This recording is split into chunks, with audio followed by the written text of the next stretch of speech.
আজকে সেই সময় বলছেন সাদকা করবেন, দান করবেন, নতুন করে শপথ দিবেন। ওই দিন মৃত্যুর সময় বললে এটা কোনো কাজ বানানো হয়েছে। এখন যদি বেঁচে আছেন কি না এখন আর খবর নিতে পারি। তো অসংখ্য 1000-এর মতো ভাই নতুন বাংলাদেশ আমরা গড়ে তুলতে চাই, এটা আমাদের এখন আশা। এটা একা শুধু স্লোগান না, সকলের সহযোগিতা লাগবে।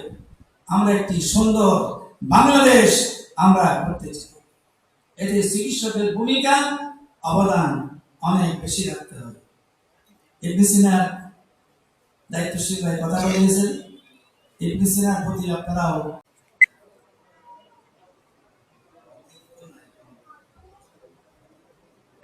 আলহামদুলিল্লাহ আলহামদুলিল্লাহ রাব্বিল আলামিন والصلاة والسلام على سيد المرسلين وعلى آله وصحبه أجمعين. ন্যাশনাল ডক্টরস ফোরাম কুমিল্লা শাখা কর্তৃক আয়োজিত আজকের বিশাল মিলন মেলায় উপস্থিত সম্মানিত এনডিএফ এর সভাপতি, অতিথিবৃন্দ, সম্মানিত চিকিৎসক ভাই ও বোনেরা, বিশেষ করে আমাদের দীর্ঘদিনে যারা দায়িত্ব পালন করছেন তারা সকলকে আমার অন্তঃস্থল থেকে ধন্যবাদ শুকরিয়া জানাই এবং আপনাদের সকলকে আসসালামু আলাইকুম ওয়া রাহমাতুল্লাহি ওয়া বারাকাতুহু। বক্তব্য রাখতে গেলে সময় লাগবে, ওই সাতটার দিকে যাওয়া যাচ্ছে না। আপনাদের প্রত্যেকেরই এসে আরো অনেক লোক ছিল, এখন অনেক লোক চলে গেছে, তা আমি আরো লম্বা বক্তব্য দিলে সময় লেগে যাবে।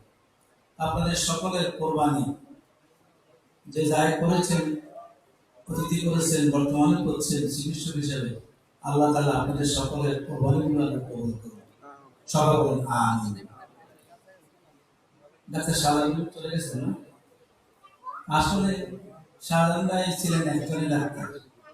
আমি হোন্ডা অ্যাক্সিডেন্ট করে হাত ভাঙছি, ডাক্তারকে শাহজাহান ভাই ওনার সেন্টারে গেলাম, উনি আমার হাত টেনে টেনে প্লাস্টার করে দিন। তো আমিও তো আর জ্ঞান নাই, তো উনি অর্থোপেডিক ওইটাও তো দৌড় পারি যা যাওয়া হয়েছে। পরে ঢাকায় গিয়ে রুহুল হক সাহেব এক্স স্বাস্থ্যমন্ত্রী, উনি অপারেশন করলেন। অপারেশন করতে হাত আবার নতুন করে প্লাস্টার করে দিলেন, আল্লাহ মেহরবানি। তো এই কথা বলার অর্থ একমাত্র আমাদের শাহজাহান ভাই, আমাদের ডাক্তার ফজলুর সাহেব, ফজলুর শ্বশুর বাড়িতে চিটং থেকে আসছেন, বিয়ে শাদী করে দিলেন, অনেক ঘটনা। এরপরে আলহামদুলিল্লাহ অনেকে আপনারা যোগ হয়েছে। আমাদের মহানগরী সেক্রেটারি একটা আক্ষেপ করেছেন যে আপনারা আমাদেরকে ছাড়া থাকেন কি? আপনারা আমাকে ছাড়া থাকেন না, আমাদের সমিতি ভবিষ্যৎ আপনারা শেয়ার করেছেন, শরীর হয়েছেন। বিশেষ করে সিলেটের বন্যায় ডাক্তার ভাইদের অবদান অস্বীকার করার মতো, অনেক লক্ষ টাকা সংগ্রহ করে আমার হাতে দিয়েছে এবং ডাক্তারদেরকে সাথে নিয়ে আমি সিলেটের বন্যা আমিরা জামাতের কাছে গিয়ে পৌঁছি, ভাইরা আমার সাথে ছিল।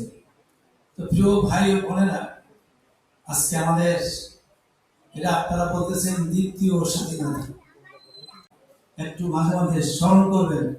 আমাদের তো এরকম বড় কোম্পানি আর নাই, তো তারা আপনাদের যে কোনো প্রোগ্রামে আপনাদেরকে সহযোগিতা, আপনাদের পাশে থাকে, তাদের ব্যাপারে আপনারা খোঁজখবর রাখবেন। তো যেহেতু সময়ের অভাব, বক্তব্য দেওয়ার সুযোগ নেই, বিগত দিনে যারা দায়িত্ব পালন করেছেন তাদের সেই কমিটি আন্তরিক মোবারক ধন্যবাদ দিয়ে আমি নতুন কমিটির প্রস্তাব ঘোষণা করছি। আমি বলবো এটা তৃতীয় স্বাধীনতা। আমরা 47 সালে স্বাধীনতা লাভ করেছিলাম, কিন্তু তার সুফল, তার কোনো ফলাফল কেউই ভোগ করতে পারেনি। যে অর্থই ছিল সে অর্থ কাজে লাগবে না। এরপর আমরা 71-এ আবার স্বাধীনতা লাভ করেছি অসংখ্য রক্তের বিনিময়ে, সেটাও এই স্বাধীনতা আমরা তার সুফল লাভ করতে পারিনি। সর্বশেষ তৃতীয় বলেন যে স্বাধীনতার 5ই আগস্ট আবার আল্লাহ তাআলা আমাদের দান করেছেন অসংখ্য ছাত্র জনতা রক্তের বিনিময়ে। তাদেরকে আমরা স্মরণ করছি, তাদের জন্য দোয়াও করছি। আমি একজন ছাত্রকে দেখতে গেলাম, নবম শ্রেণীর ছাত্র, কুমিল্লা টমা সেন্টারে। তো আমি গিয়ে দরজা ঢুকবো, যে পরিস্থিতি দেখলাম ঢুকতে পারছি না। বাচ্চারা নবম শ্রেণীর ছাত্র, এই দিক দিয়ে বই লেগে এরপরে অর্থাৎ প্রস্তাব পায়খানা অবস্থানগুলো সব বইটা বের হয়ে গেছে। এবং ছেলে এখন বলতে পারেন না তার কি প্রস্তাব হবে না পায়খানা হবে। তার মা বলছে দুইটা বিল দিলাম। এরপরে সমান মা বলছে বিল দিবেন না ভাই, আরবিরা আসবে। তো যাই হোক, ওই দিনের আমার যাওয়া, তাদেরকে আবার বারবার চেষ্টা করার পর আপনি আসছেন, ডাক্তার আসছেন, তাকে শেষ পর্যন্ত ঢাকা সিএমএস হাসপাতালে পাঠানো হয়েছে। এখন পর্যন্ত বেঁচে আছেন কি না এখন আর খবর নিতে পারি। তো অসংখ্য 1000-এর মতো ভাই 5 আগস্টের আগ পর্যন্ত ওই দিন সহ শাহাদাত বরণ করেছে। আমাদের এই প্রায় শতাধিক অন্যান্য সহ 1000 লোকের জীবনের বিনিময়ে 5 আগস্ট আবার আল্লাহ তাআলা একটি ষোলো শাসকের থেকে আল্লাহ তাআলা দেশ জাতি আমাদের সকলকে আল্লাহ তাআলা হেফাজত করেছে। এখন আমাদের সকলের দায়িত্ব হচ্ছে এটাকে ধরে রাখা, টিকে রাখা। আমাদের চালচলনে, আমাদের চিকিৎসা জগতে, আমাদের ব্যবসা বাণিজ্যে, আমাদের লেনদেনে, আমাদের আচার আচরণে, আমাদের ব্যবহারে আমরা একটি সুন্দর নতুন বাংলাদেশ আমরা গড়ে তুলতে চাই। এটা আমাদের এখন আশা। এটা একা শুধু স্লোগান না, সকলের সহযোগিতা লাগবে। আমরা একটি সুন্দর বাংলাদেশ আমরা করতে চাই। এতে চিকিৎসকের ভূমিকা অবদান অনেক বেশি রাখতে হবে। ইবনে সিনার দায়িত্বশীল ভাই কথা বলেছেন, ইবনে সিনার প্রতি আপনারাও এই জন্য আমাদের যে সকল ছাত্র ভাইরা নেতৃত্ব দিয়েছিলেন, একজন বোর্ড অফিস থেকে নামাজ পড়ে বের হয়ে আমাকে অভিযুক্ত করলেন, 3 বছর না 3 মাস হয়ে গেল আপনি আমার সাথে দেখা করলেন, কিন্তু সে ব্যক্তি আমি আজও শপথ দিতে পারিনি। কেন এরকম হবে? যাই হোক প্রিয় ভাইরা, আমাদের মহানবী সাল্লাল্লাহু আলাইহি ওয়াসাল্লাম আপনাদের সকলকে আপনাদের এগিয়ে আসে। আমাদের শিশু সংগঠন আপনাদের হাতে দিয়েছে। শিশু সংগঠন উপদেষ্টা ডাক্তাররা এসে ওইটাও আপনারা ঠিক মতো খোঁজখবর রাখেন। আমাদের ছাত্র সংগঠনের নেতৃত্ব প্রোডাক্টর অথবা গোলাম আজম বলছেন শিবির হচ্ছে প্রোডাকশন সেন্টার, নেতা তৈরি কারখানা। সে শিবিরের খোঁজখবর আপনারা অভিযোগ করবেন, অবশ্যই করবেন। অভিযোগ করার পর আবার তাদেরকে পরামর্শ দেবেন, আবার প্রয়োজন তাদের পূরণ করবে।